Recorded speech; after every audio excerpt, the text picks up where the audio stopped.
Nažalost, živimo u vremenu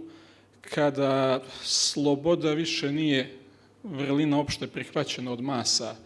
već ljudi veoma se lako predaju i biraju taj neki lakši put i u većini slučajeva isplativiji. To je pogotovo slučaj sa Crnom Gorom, gdje nažalost puno naših građana je odabralo neki drugi put, lakši put, kada ljudi gledaju da iskoriste neke situacije kako bi za sebe obezbijedili neku materijalnu dobit i onda malo ljudi odluči da ode na svoju štetu, pogotovo ako je to u pitanju suprotstavljanje vlastima, još gore ako su to agresivne vlasti, osvetoljubive vlasti, kao je to slučaj sa nama, sa ove protekle 3 godine. Tako da izazovno je, ali eto, kao što sam ja naveo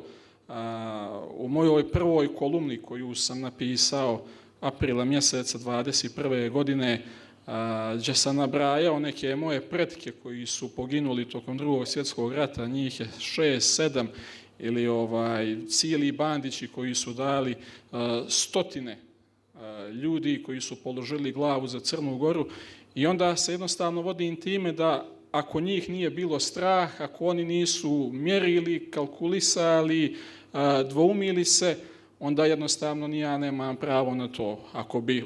odlučio drugačije, onda smatram da bi morao promijeniti prezime i poći neđe drugo, jer jednostavno ne bih mogao da živim s tim, da znam da se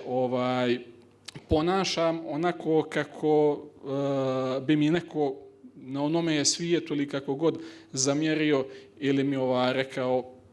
da sam iznevjerio neki ideal ili neku tradiciju ili eto nešto što se baštini kod nas. Tako da, eto, izbor nije bio lak, ali po mom mišljenju to je jedino ispravno. Tako da ova knjiga je produkt tog mog shvatanja života i načina kako se treba ponašati.